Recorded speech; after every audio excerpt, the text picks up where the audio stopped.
नमस्कार साथियों, स्वागत है आप सभी का संस्कृति आईएएस के ऑनलाइन प्लेटफॉर्म पर। दोस्तों, मेरा नाम है पुनीत उपाध्याय और आज हम एक बहुत ही महत्वपूर्ण टॉपिक पर बात करेंगे। आपके एग्जाम के लिए बेहद महत्वपूर्ण है यह टॉपिक। ध्यान रखिएगा कि परीक्षा में इससे सीधे प्रश्न पूछे जाने की प्रबल संभावना है और आप प्रीवियस ईयर के पेपर देखेंगे तो कई बार वर्ल्ड इकोनॉमिक फोरम, जिस टॉपिक पर हम बात करने जा रहे हैं, उसकी जो वैश्विक रिपोर्ट की बात करने जा रहे हैं, उससे पहले भी प्रश्न पूछा जा चुका है। तो ध्यान रखिएगा कि बहुत इंपॉर्टेंट टॉपिक है और आप बहुत अच्छे तरीके से इसको समझने का प्रयास करेंगे। दोस्तों, अभी वर्ल्ड इकोनॉमिक फोरम की बात करें तो इसने वैश्विक जोखिम रिपोर्ट 2026 को प्रस्तुत किया है और इसमें भारत की बात करें और पूरे विश्व की बात करें तो सबसे प्रमुख जो जोखिम है उनके संदर्भ में हम आज के इस सेशन में चर्चा करने वाले हैं। दोस्तों, अगर आप देखेंगे तो वैश्विक पूरे विश्व के संदर्भ में देखें तो भू आर्थिक जो टकराव है, यह सबसे प्रमुख रूप से जो प्रमुख जोखिम है वह आपको देखने को मिलता है। यहीं पर अगर हम भारत के संदर्भ में देखें तो जो डिजिटल सेधमारी है, यानी कि जो साइबर से संबंधित जो इनसिक्योरिटी है वह आपको देखने को मिलती है, जो कि बहुत ही प्रमुख रूप से आपको यहाँ पर नजर आती है। तो यहाँ पर दो फैक्ट्स आपको बहुत इंपॉर्टेंट रूप से समझने आवश्यक हो गए कि वैश्विक संदर्भ में अगर हम वैश्विक जोखिम रिपोर्ट की बात करें पूरे विश्व के संदर्भ में, तो जो भू आर्थिक टकराव है वह सबसे प्रमुख रूप से पहले जोखिम के रूप में हमें नजर आता है। और इसके संदर्भ में जो व्यापार बाधाएं हैं, जो ट्रेड बैरियर्स हैं, जो भू आर्थिक विखंडन है, यह सबसे प्रमुख कारण है इस भू आर्थिक टकराव के संदर्भ में। डिजिटल सेधमारी की बात करें, जो साइबर इनसिक्योरिटी है दोस्तों, तो भारत में साइबर सिक्योरिटी सबसे प्रमुख जो है जोखिम के रूप में देखा जा रहा है। साइबर खतरे और इसके अलावा जो डेटा उल्लंघन है मुख्य रूप से आपको देखने को मिलते हैं। अब आइए हम लोग बहुत अच्छे से बात करते हैं पहले विश्व आर्थिक मंच के बारे में, जो वर्ल्ड इकोनॉमिक फोरम है उसके बारे में, और फिर हम आगे बढ़ेंगे। दोस्तों, इस संस्था की बात करें तो मुख्य रूप से आप देखेंगे विश्व आर्थिक मंच जो डब्ल्यूईएफ है, इसका मुख्यालय जिनेवा में है। संस्थापक इसके प्रो क्लास शवाब हैं। ठीक है, ध्यान रखिएगा यहाँ पर यह डब्ल्यूईएफ है। ठीक है, डब्ल्यूईएफ है, ध्यान रखना है। दोस्तों, अगर हम बात करें तो वैश्विक जोखिम रिपोर्ट जो वार्षिक रूप से जो है जारी करी जाती है, दावोस में एक बैठक होती है और यहाँ पर आप देखेंगे स्विट्जरलैंड से ही यह रिपोर्ट जारी करी जाती है। दोस्तों, अगर इस रिपोर्ट की बात करें तो इसमें ऐसी घटनाएं जिससे वैश्विक जीडीपी, जनसंख्या या प्राकृतिक संसाधनों के बड़े हिस्से पर नकारात्मक प्रभाव पड़े, उन सभी का जो है जिक्र किया जाता है। ध्यान रखिएगा, जो यह रिपोर्ट आती है वैश्विक जोखिम रिपोर्ट। दोस्तों, इसके अन्य प्रमुख भी रिपोर्ट जो पब्लिश होते हैं उसमें आप देखेंगे तो वैश्विक प्रतिस्पर्धात्मक रिपोर्ट जो ग्लोबल कॉम्पिटिटिवनेस रिपोर्ट है वह आपको देखने को मिलेगा, वर्ल्ड इकोनॉमिक फोरम जो जारी करता है। और इसके अलावा ग्लोबल जेंडर जो गैप इंडेक्स है, यह भी इसके द्वारा जारी किया जाता है। तो यह भी ध्यान रखने वाली बात है आपके लिए। अब इसके साथ साथ अगर हम बात करें तो जैसा कि हमने बताया कि 2026 का जो रिपोर्ट आया, इसके सबसे बड़े खतरे के रूप में अगर हम देखें तो पहले विश्व के संदर्भ में वैश्विक स्तर पर जब हम बात करते हैं, ग्लोबल टॉप रिस्क की बात करते हैं, तो वो आर्थिक टकराव आपको देखने को मिलेगा और यह सशस्त्र संघर्ष और जलवायु खतरे से भी ऊपर जो है अभी आपको देखने को मिलता है, जो भू आर्थिक टकराव है। यहीं पर भारत के संदर्भ में अगर देखें तो हमने बात ही कर लिया कि साइबर सुरक्षा, जो साइबर सिक्योरिटी है, डिजिटल शासन और फिनटेक पर जो निर्भरता है, इसके कारण शायद जो है यह थोड़ा सा जो मामला है वह बहुत ही गंभीर होता हुआ हमें नजर आता है। तो साइबर सिक्योरिटी सबसे टॉप प्रायोरिटी पर आप देखेंगे यहाँ पर भारत के संदर्भ में, इस रिपोर्ट में भारत के संदर्भ में इसकी जो है चर्चा करी गई है साइबर सिक्योरिटी की। तो दोस्तों, जहां दुनिया व्यापार युद्ध से डर रही है, भारत डिजिटल सुरक्षा को लेकर काफी चिंतित है और यहाँ पर जो डिजिटल सुरक्षा है वो सबसे महत्वपूर्ण अभी जो है बनी हुई है। अब आगे हम बात करें तो विश्व का सबसे बड़ा संकट जो भू आर्थिक टकराव है, इसमें आप देखेंगे तो इसका अर्थ है भू राजनीतिक हितों के लिए जो आर्थिक साधन है, उन साधनों का हथियार की तरह उपयोग करना। जैसे व्यापार प्रतिबंध, जो ट्रेड बैन्स है, या जो है यहाँ पर आप देखेंगे जो सेंसस लगाए जाते हैं, या फिर जो है आप देखेंगे निवेश जो नियंत्रण है, इन्वेस्टमेंट जो कंट्रोल्स है, जो प्रौद्योगिकी प्रतिबंध है, यह बहुत प्रमुख रूप से आर्थिक हथियार के रूप में अभी आपको देखने को मिलते हैं। और इनके माध्यम से आप देखेंगे बहुत सारी कंट्री प्रतिबंध लगाती हैं, अपना जो निर्यात और आयात है उसको भी प्रभावित करती हैं।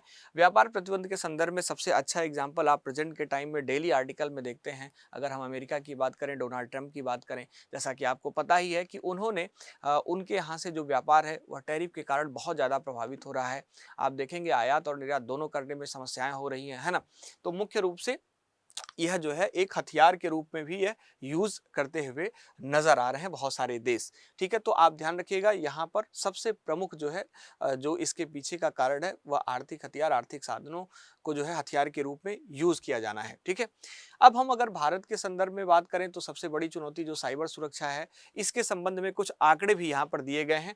आंकड़े की बात करें तो data security council of India 2025 की बात अगर हम करें तो 2025 में भारत में 369.01 मिलियन जो मैलवेयर डिटेक्शन है उसको दर्ज किया था। तो आप समझ सकते हैं कि इतने बड़ी संख्या में अगर मालवेयर जो है देखे जा रहे हैं तो नो डाउट कहीं ना कहीं हमारी जो साइबर सिक्योरिटी है वह जो है खतरे में है, और नो डाउट जो है इस पर हमें काम करने की आवश्यकता है। इसको लेकर बहुत अच्छे से अवेयर रहने की आवश्यकता है।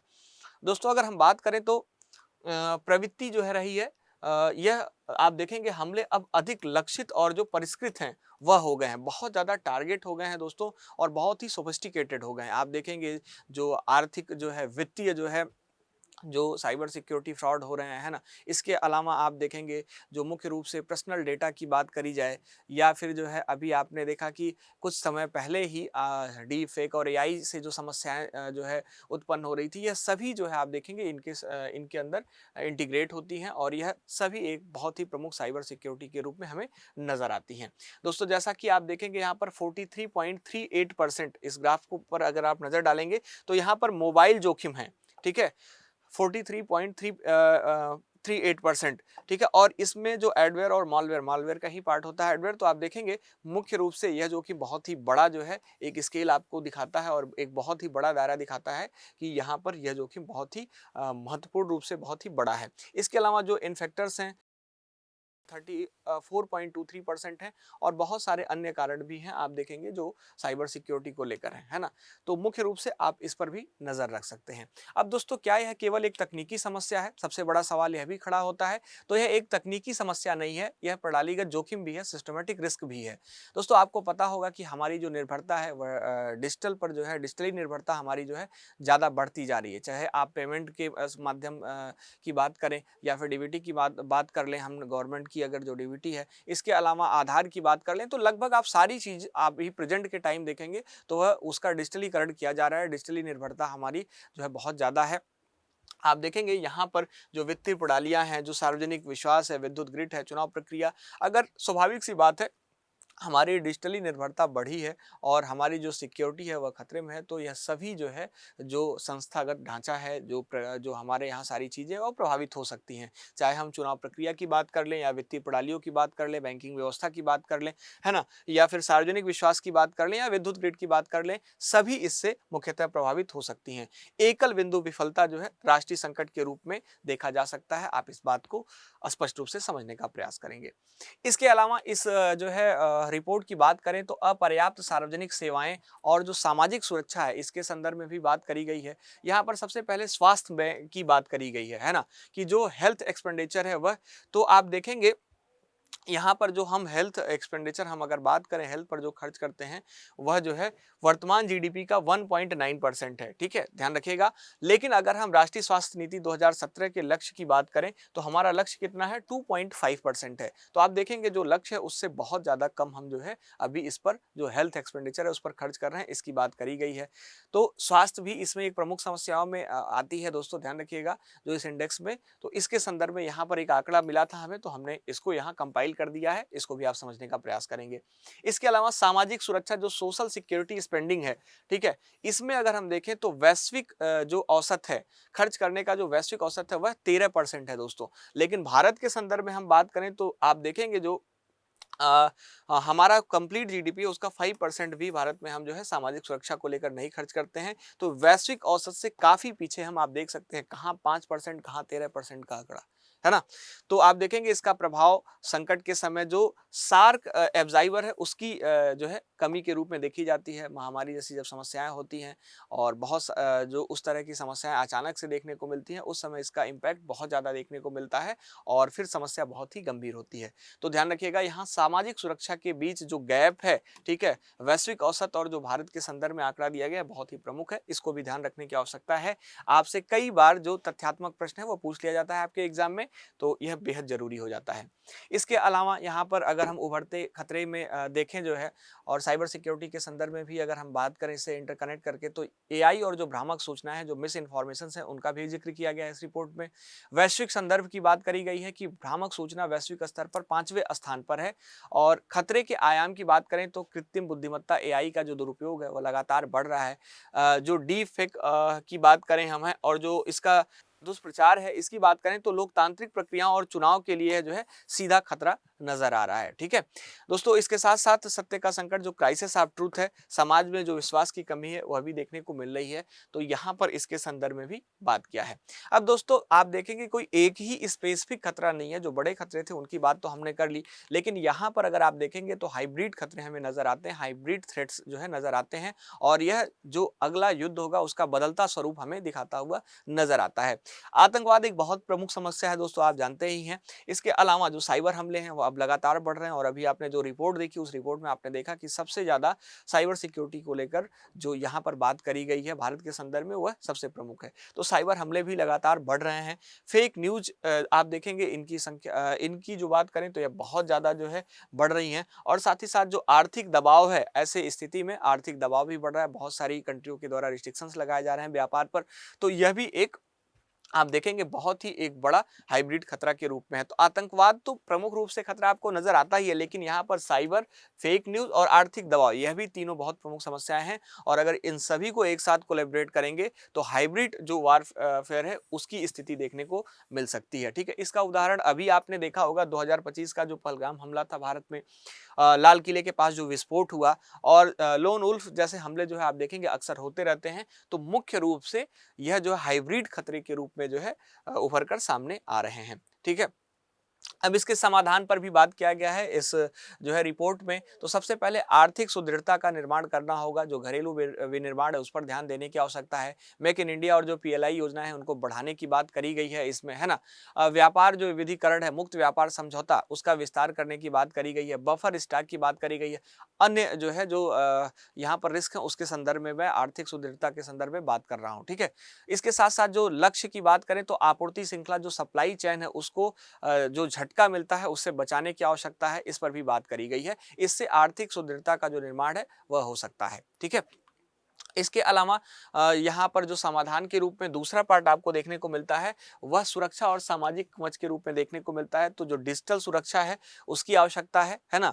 इसमें मल्टी एजेंसी सेंटर की आवश्यकता है। रियल टाइम खुफिया जानकारी जो है बहुत अच्छे तरीके से कनेक्ट होनी चाहिए, उस पर काम किया जाना चाहिए, यह जो है आवश्यक है। एफएसीटी सिद्धांत, चुनाव आयोग द्वारा फेक न्यूज की जो जांच है इसकी बात करी गई है। तो यह भी जो है डिजिटल सुरक्षा के रूप में, जो डिजिटल डिफेंस है उसके दृष्टिकोण में बहुत ही महत्वपूर्ण हो जाता है। सामाजिक सुरक्षा, सोशल जो है सामाजिक सुरक्षा की बात करें तो यहाँ पर पीएमजेडीवाई और जो आयुष्मान भारत है वह असमानता को जो है मुख्य रूप से कम कर रहे हैं। तो यह जो है सामाजिक सुरक्षा के रूप में इनको और भी प्रोसीड किया जाना चाहिए, आगे बढ़ाया जाना चाहिए। पीएम दिशा की बात करें तो जो डिजिटल साक्षरता है उसको भी बढ़ाने की आवश्यकता है। अगर डिजिटल जो साक्षरता है वह बढ़ेगी तो स्वाभाविक सी बात है हम साइबर सिक्योरिटी से निपट सकते हैं। ठीक है, जैसे अगर वित्तीय धोखाधड़ी की ही बात कर ले तो बहुत सारे लोग जिनके पास डिजिटल साक्षरता नहीं है, उनको जानकारी नहीं है, वही लोग ज्यादातर इफेक्टेड होते हैं दोस्तों, है ना। और दूसरी बात आप अगर एक चीज और आप देखेंगे इंडिया में खास करके, तो हमने बहुत सारी रिपोर्ट को कंक्लूड भी किया है। आप देखेंगे जो वित्तीय धोखाधड़ी है दोस्तों, इसमें जो छोटी धोखाधड़ी है, जैसे मान लीजिए 500,000 रुपए तक की किसी के साथ ठगी होती है, तो कई बार तो जो पर्सन है वही कंप्लेन नहीं करता है, और कई बार अगर वह कंप्लेन करता है तो एजेंसियां भी इस पर थोड़ा सा डिले करती हैं या कई बार इग्नोर करती हैं, टाइम स्पेंड करती है, क्योंकि लगता है कि ये बहुत ही छोटा अमाउंट है। तो दोस्तों अवेयरनेस होना चाहिए, और बाकी चाहे वह धोखाधड़ी 1 रुपए की हो या 1 लाख करोड़ रुपए की हो, है ना। तो मुख्य रूप से मुझे लगता है कि अगर जो है डिजिटल साक्षरता जो है बढ़ेगी तो नो डाउट हम इस पर और भी अच्छा काम कर पाएंगे। साइबर सिक्योरिटी से निपटने में हम जो है बहुत अच्छे से सुलभ तरीके से सचेत रह पाएंगे। ठीक है दीर्घकालिक रणनीति की बात भी करी गई है। आप देखेंगे जलवायु और विकास यह भी जो है इसमें मुख्य रूप से समस्याओं के रूप में सामने आता है। लेकिन अगर आप देखेंगे तो हम भारत की अगर हम बात करें तो मुख्य रूप से जलवायु और विकास के संदर्भ में भारत लगातार काम कर रहा है ना, और जो अपनी कुछ रणनीति है उसको बहुत अच्छे तरीके से लागू करके उस पर जो है इम्प्लीमेंटेशन करके आगे बढ़ रहा है। मिशन लाइफ की बात करें जो पर्यावरण के अनुकूलन और जीवन शैली को ध्यान में रखते हुए किया जा रहा है। गति शक्ति की बात करें तो जलवायु अनुकूलन का जो बुनियादी ढांचा तय किया जा रहा है। स्मार्ट सिटी, शहरी सुधार और आपदा प्रबंधन के लिए जो स्मार्ट सिटी बनाए जा रहे हैं, तो यह जो है दीर्घकालिक रणनीति है। जलवायु परिवर्तन को लेकर अगर हम बात करें या जो जलवायु और विकास को लेकर बात करें तो यह सब बहुत ही प्रमुख होता है। दोस्तों, विकास कार्यों में जलवायु जो लचीलेपन है इसको शामिल करना बहुत ही प्रमुख है। जो क्लाइमेट जो है यहाँ पर जलवायु जो लचीलापन है यह जो है बहुत महत्वपूर्ण हो जाता है। इसको बेहद रूप से ध्यान रखने की आवश्यकता है। ठीक है, तो आप जो है इसको अच्छे से समझने का प्रयास करेंगे। दोस्तों, प्रीलिम्स और जो है मुख्य परीक्षा की बात करें तो दोनों के लिए यह इम्पॉर्टेंट हो जाता है। प्रीलिम्स के पॉइंट ऑफ व्यू से बात करें तो जो वर्ल्ड इकोनॉमिक फोरम द्वारा जारी कुछ प्रमुख रिपोर्ट है उनको आपको ध्यान में रखना होगा।